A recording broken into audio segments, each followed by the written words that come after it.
Hi, everybody. Welcome back. And today I wanted to show you something that I learned um, about a month ago, and I had some practice on a couple more steps last week and honestly a few minutes ago.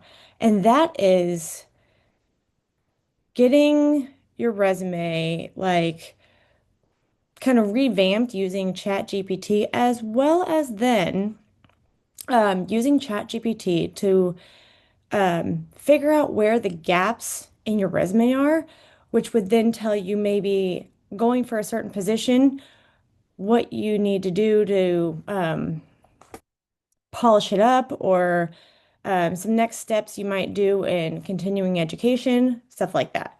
So I wanted to show you how that worked.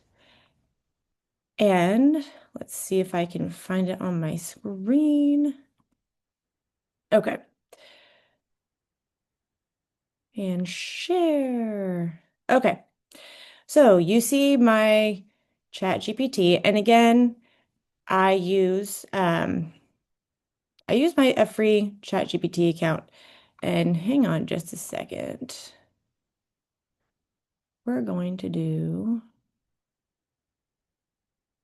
whatever. We're not going to do that. Okay. So you see my free Chat GPT account, and yes, I do have an account, but it the only limitations of a free Chat GPT account is like sometimes it won't do the turning something into a lot of graphics or things like that. And it will reach is its analytical um it it will only do so much for you beside before it's like you can't do anything else for another 24 hours. But we're gonna hope that it doesn't do that to me right now. And so I'm going to upload a resume. This is for Jane Doe, as you can see. And um, you can, with a free account, you can also upload a job description. So um, if you have a job ad or something, you can upload a resume and then say, um, you know, make this resume fit this job description with ATS optimization, which will then give it all those fancy buzzwords and everything for um, all the AI systems that recruiters use. However, we are, let's see, this resume has a lot of kind of techie stuff in it, accounting, and um, this person I think is going to want to do going for something in like a Salesforce, um, maybe manager role or senior Salesforce administrator. So I am going to now say, okay, um, update resume, um, to fit the job description for a senior, help if I spell it right, senior Salesforce administrator. Um, using ATS optimization. And go. And boom. All right. So Jane Doe lives in North Pole, Colorado. Here's the certifications right up in front. And you see it's going to highlight those things. It's going to put some action words right here and like, here's what I did. And again, this is taking um, words that it found in various senior Salesforce administrator job ads from various companies and said, here's what we want to do, here's how to reword it. Um, it's got some metrics in there, work experience, education. Okay, so it says this draft adds ATS optimization Salesforce keywords such as flows, CPQ, integrations, governance. And so you see, it tells you what it adds so that you're not like, I have no idea what it just did. And it elevates role to senior Salesforce administrator and by highlighting leadership, scalability, and system ownership. And it includes measurable achievements. Okay, so we're going to see if it'll do this last thing. And let's see.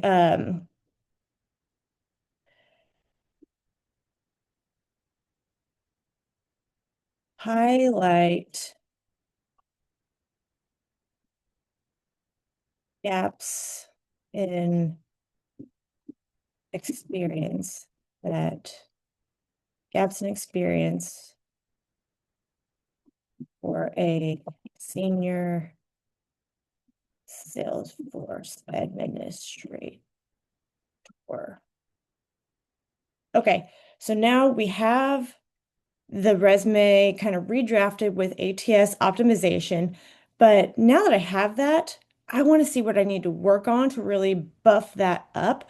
Or maybe I just need to tweak it a little bit and say, um, here's how I now need to reword some things to fill in where those potential gaps are. So let's hope I have not reached my analytics limit. Yeah. Okay. So, experience gaps for a senior Salesforce administrator role. Okay, so now it's going to say we want to add advanced Salesforce features and specializations. And look, it says most senior roles ask for deeper expertise in these things. Here's what your resume shows, but it doesn't have enough emphasis on this or enterprise level org management.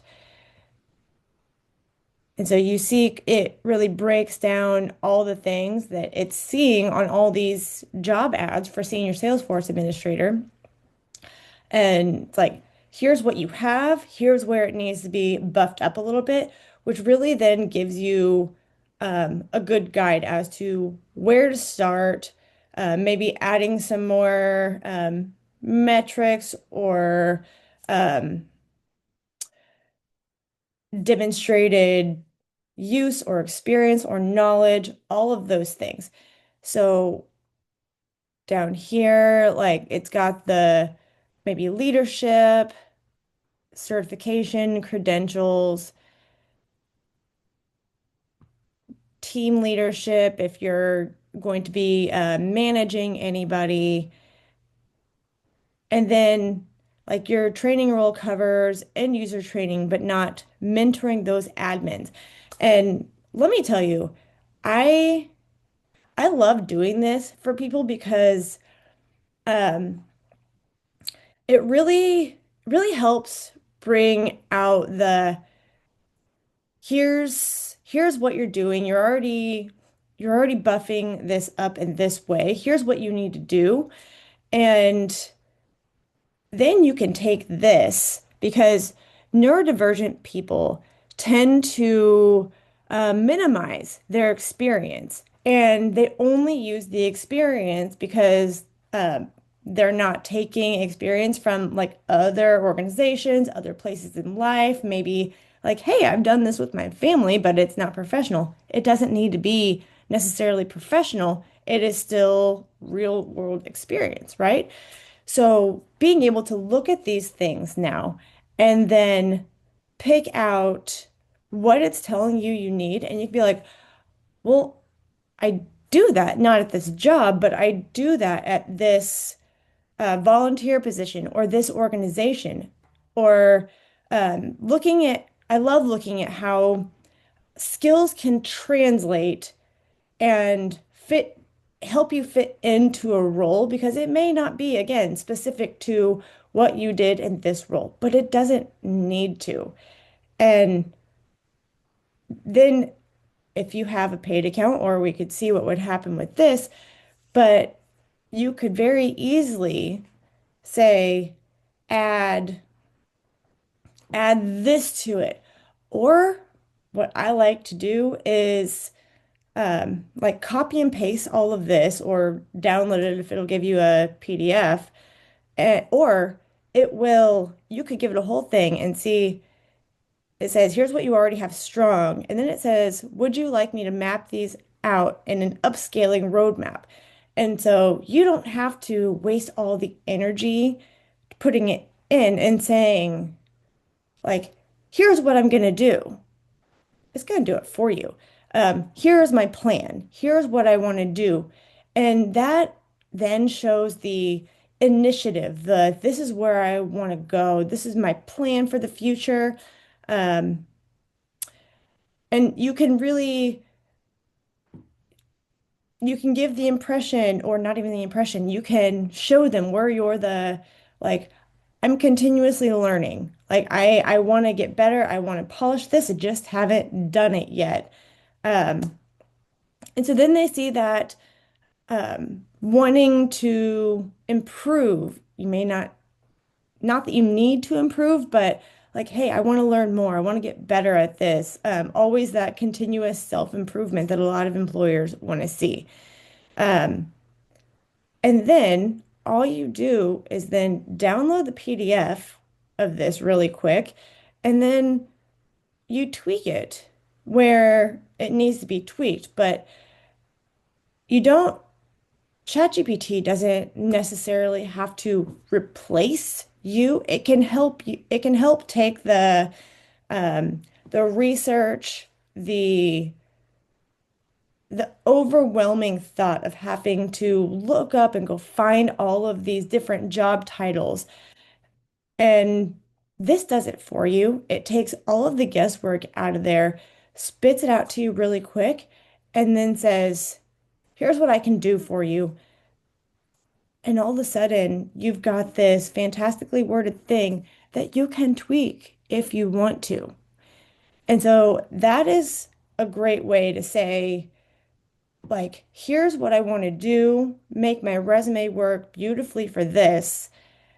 And then, based on those job descriptions that it is going to look at, where do I need to fill in the gaps? What does that look like?